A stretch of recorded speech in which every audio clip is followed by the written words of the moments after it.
Welcome to another episode of Summa Made Simple. In this episode, we shall be looking at the second article in the question 150, which deals with drunkenness. And this second article asks whether drunkenness is a mortal sin. And if we have time, we shall proceed also to the third article, which asks whether drunkenness is the most serious of sins. Before I begin, I got a call from one of the listeners this week, and they asked me a question about drugs. The question was, do the same concepts which apply to drunkenness apply to drug use? And I just wanted to take this opportunity to clarify to anyone else who may have the same question. Yes, 100% yes.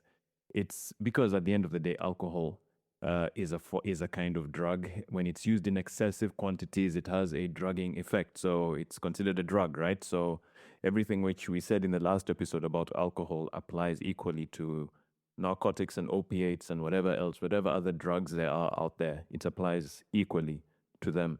The other question is he also sought clarity about this idea of the choice of being drunk versus the circumstance or the situation of being drunk. And I just wanted to take a minute just to clarify that idea that when it comes to sins, when it comes to actual sins, sins are always a freely committed action or deed. Now, that deed or action can be internal or it can be external or it can be both. Usually our external actions are a final consequence of our internal actions. So usually it starts from inside. And it's a really important concept to grasp that there are things such as interior actions, choices, decisions, preferences where we deliberately prefer something over something else, where we choose to rather do something over something else.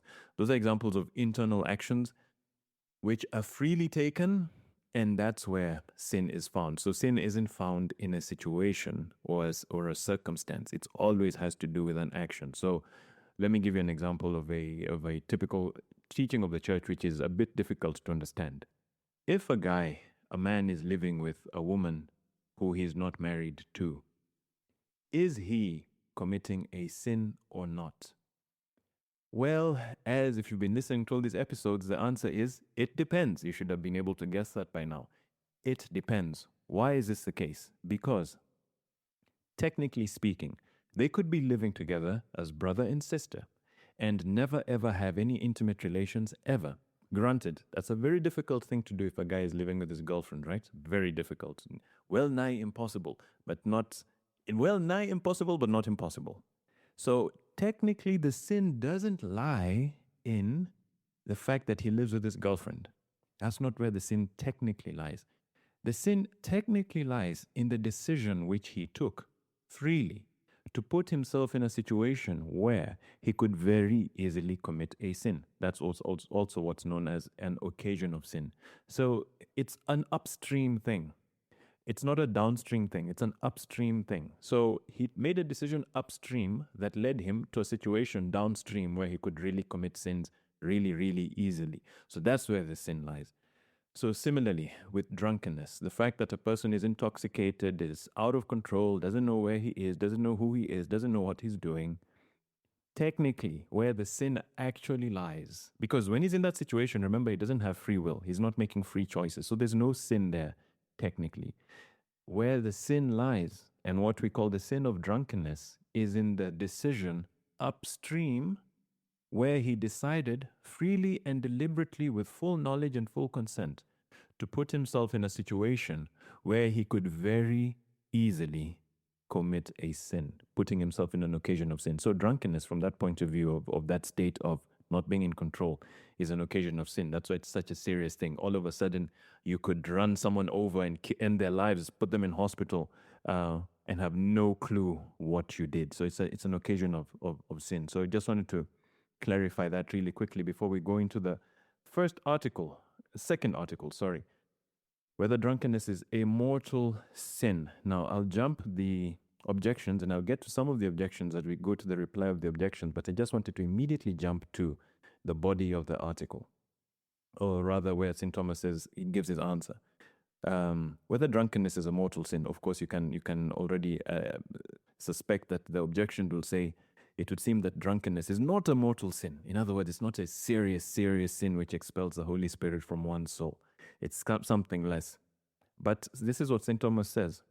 I answer that the sin of drunkenness, as stated in the foregoing article, the first article, right, down which we in the last episode, the sin of drunkenness consists in the immoderate use and concupiscence of alcohol. Now, this may happen to a man in three ways. There are three ways in which the sin of drunkenness can happen. First, so that he doesn't know that the drink is, he's drinking too much and that it's going to make him drunk. St. Thomas says, first, so that he knows not the drink to be immoderate and intoxicating. And then drunkenness may be without sin, as stated above. Why? Because he doesn't have full knowledge, doesn't have full consent that what he's doing is going to put him in a state where he's lost control of reason. Secondly, so he's speaking about ignorance. Secondly, so that he perceives the drink to be moderate. He realizes, okay, I'm drinking a bit too much, but he doesn't know it to be intoxicating. So maybe he thinks, oh, this is someone tells him, yeah, no, have this, it's alcohol-free beer. Go ahead, have another. He's got no clue that it's not actually alcohol-free. Maybe it's just, I don't know, something light, but it's got a little bit of alcohol. And he knows I'm having a lot, but it's a hot day, I'm at a party, I'm with friends, we're on the beach, it's okay, no problem. Let me have as much as I want. He doesn't realize that it's intoxicating. And then drunkenness may involve a venial sin. Which venial sin? The sin of concupiscence, which is letting the pleasure of food and drink, in this instance, letting the pleasure of food and drink not be controlled by reason. So immoderate indulgence in the pleasures of food and drink against the good of reason, against the guidelines of reason. So that's why it may involve a venial sin. Thirdly, and now we're entering that, under what circumstances drunkenness is a mortal sin? Thirdly, it may happen that a man is well aware that the drink is immoderate and intoxicating, and yet he would rather be drunk than abstain from drink. In other words, he knows this stuff is going to make him drunk. He knows he's drinking too much of it, but then he makes a free choice. He would rather be drunk. In other words, he performs an action inside his soul, inside his mind. He decides, in his will, he decides, yeah, I choose to be drunk. Such a man is a drunkard, properly speaking, because morals take their species not from things that occur accidentally and beside the intention, but from that which is directly intended. I'm going to repeat that because it bears repeating. It's one of those things which you should just hardwire it in your instructions of how you operate through life. This is one of those hardwired prompts for how you think through everything, right? Morals take their species. In other words, what determines morals to be good morals or bad morals, good or evil? Morals take their species, their goodness or badness, not from things that occur accidentally and beside the intention, but from that which is directly intended.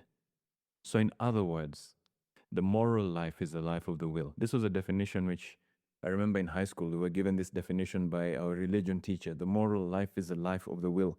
In fact, I'm looking at those notes which I wrote right now in high school. I was 14 years old. This is the only book I've ever kept from high school. I'm looking at it right now. And the date on it is the 6th of June, 1997. The good old days, nostalgia. The moral life is the life of the will. Also, the spirited power, like the mind, but able to impose itself on all the other powers, the mind included. Very important definition. The moral life. Morals. What does morals have to do with? Probably you've probably never heard anyone defining this, right? Because it's one of those things which you just take for granted. Oh, morals. Oh, morality. Well, morals have to do with the will. Whatever is deliberately intended, whatever is intentional, that is the life of morals. That is the moral life. That's what St. Thomas means when he says, morals take their species not from things that occur accidentally and beside the intention, but from that which is directly intended. In this way, because it is directly intended, drunkenness is a mortal sin, because then a man willingly and knowingly deprives himself of the use of reason, whereby he performs virtuous deeds and avoids sin, and thus he sins mortally by running the risk of falling into sin. That's that idea of when a person deliberately and intentionally puts himself in a situation where he can fall into sin very easily, that deliberate decision to put himself in that situation, that's the sin. That's what St. Thomas is saying here. And then he quotes St. Ambrose: we learn that we should shun drunkenness, which prevents us from avoiding grievous sin. For the things we avoid when sober, we unknowingly commit through drunkenness. Therefore, drunkenness, properly speaking, is a mortal sin. Moving on to the objections, or rather the reply to the objections, there are two objections which I wanted to pay close attention to.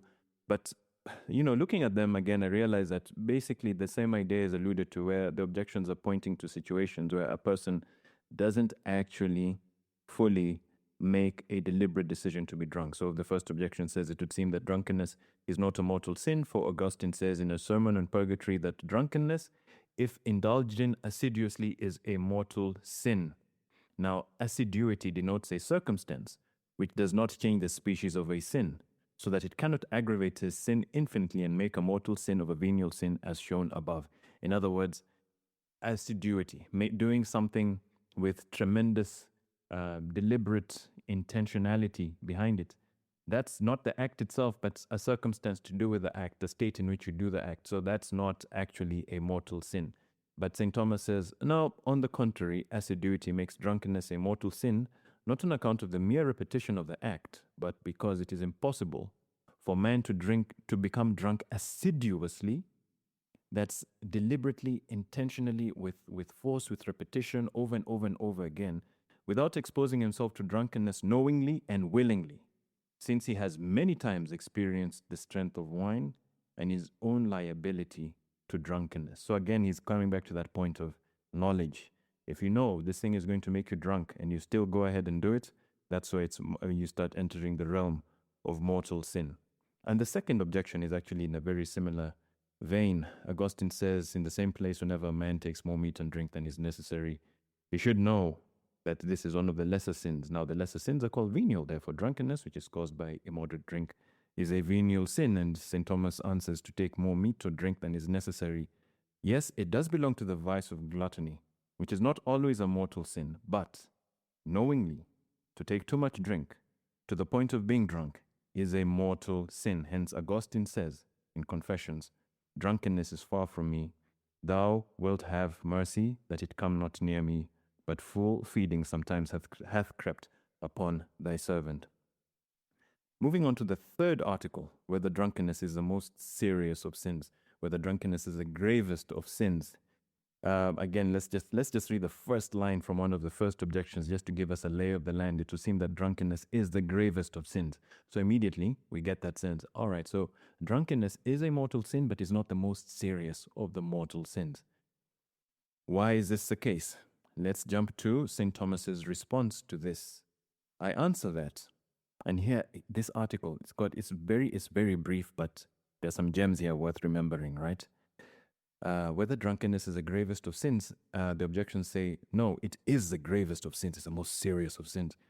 And St. Thomas says, I answer that a thing is said to be evil because it removes a good. That's the first big definition. Please just memorize that.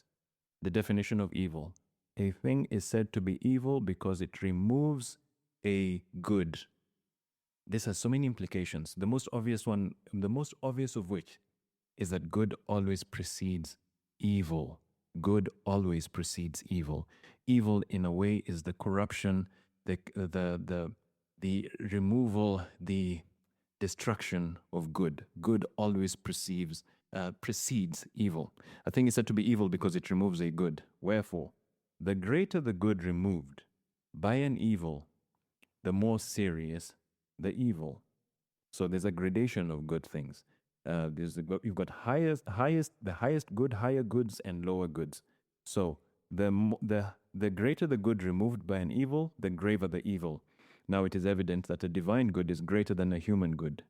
Wherefore, the sins that are directly against God are more serious than the sins of drunkenness, which is directly opposed to the good of human reason. Let's unpack that through the objections, because the objections actually shed some light on what he's saying here. Objection 1, it would seem that drunkenness is the most serious of sins, for Chrysostom says, in his homily on Matthew that nothing gains the devil's favor so much as drunkenness and lust, the mother of all the vices. And it is written in the decretals, drunkenness, more than anything else, is to be avoided by the clergy, for it foments and fosters all the vices. His reply to this is, man is most prone to sins of intemperance because such like concupiscences, mouthful, such like concupiscences, such like desires, fleshly desires and pleasures, are connatural to us. In other words, we need them to survive. The desire for food, the desire for drink, the desire for sex, we need them to survive, either as an individual or as a species. And for this reason, these sins are said to find greater favor with the devil, not because they're more serious than other sins, but because they occur more frequently among men. In other words, the devil looks for the path of least resistance. So when he's looking at how to tempt people, he's like, with this person, I should tempt him with money. With that person, I should tempt them with pleasure. With that person, I should tempt them with fame and power and influence, etc. He looks for the path of least resistance, and he knows that for most people, the path of least resistance has to do with those things which are tied to their survival instincts, such as food, drink, and sex. And this is why the devil tends to default to these as a means with which to tempt people, which is why you see that there's so much drug addiction, so much alcohol addiction, so much sex addiction, so much pornography addiction all over the world, because these things, these desires are connatural to us. Reply to the, but again, you see, this sheds light on St. Thomas's previous answer, because again, those things, although they darken or they weaken the use of reason at a human level, they do not in any way remove the highest good. They're not sins directly against God. They're more sins against our own human nature. And human nature is lower than divine nature. So they're sins, and they're serious sins. But they're not as serious a sin as, say, blasphemy or something like that. It's a far more serious sin to blaspheme against God than to get drunk. That's what St. Thomas is saying here. Reply to the second objection. The second objection said, further, from the very fact that a thing excludes the good of reason, it is a sin. Now, this is especially the effect of drunkenness. Therefore, drunkenness is the greatest of sins. And his reply is, the good of reason is hindered in two ways. In one way, by that which goes against reason, that which is contrary to reason, and in another way, by that which reduces, takes away the use of reason. And this kind of applies to, remember 4 episodes ago, we were speaking about the good of reason. Good of reason is in two modes. Number one, choosing an end which is in accord to reason. And then secondly, choosing means which are in accord to reason to help us achieve that end. This in a way mirrors what we said in that episode. The good of reason is hindered in two ways. In one way, by that which is contrary to reason, choosing an end or a goal which is contrary to reason. And in another, by that which takes away the use of reason. So we can't use reason anymore as a means to achieve that end. Now, that which is contrary to reason has more the character of an evil than that which takes away the use of reason for a time, since the use of reason, which is taken away by drunkenness, may be either good or evil, whereas the goods of virtue, which are taken away by things that are contrary to reason, are always good. Let's think of an example to sort of bring this home, and this way in the episode. Imagine you enter a pub, and you scan around the pub, and the only place to sit, it's packed, is there's one guy who's seated by himself at a table, and there's an empty seat opposite him. So you sit opposite him. Can I sit here? Yeah, sure, you can sit here. And then he's having a drink, and he kind of looks like Aragorn in the Lord of the Rings when they first find him in Bree. You know, he's like got a hood, and he's just drinking quietly, maybe smoking a pipe or something, you know? And then the guy opens up and he starts to tell you, listen, I know I'm going into fantasy, but anyway, work with me on this, right? Imagine the situation. So you've sat opposite this dude, and then he tells you, you know what? I'm actually an assassin, and I'm on the way to commit an assassination. I've got a contract to do a hit on this person, and I'm just having a drink just to, you know, steal my nerves, and I go out and do this. This is my how I earn my daily living. I'm a professional assassin. And then you realize, oh shucks, what on earth? So you're like, can I buy you a drink? You're like, yeah, sure, buy him a drink. And then he has a drink and you talk, then you buy him another drink and you buy him another drink and another drink and you get him drunk. Now, there are a number of questions there. Have you committed a sin by making this guy drunk? Secondly, has he committed a sin because he knows that he's drinking too much and he knows that it's going to get him drunk? Has he committed a sin by getting drunk? Have you committed a sin by getting him drunk? Has he committed a sin by getting drunk? Here's in fact, you know what? Let me not give an answer to that question. Send in your views and your comments and your insights and your opinions to that question, and we can discuss them in the next episode.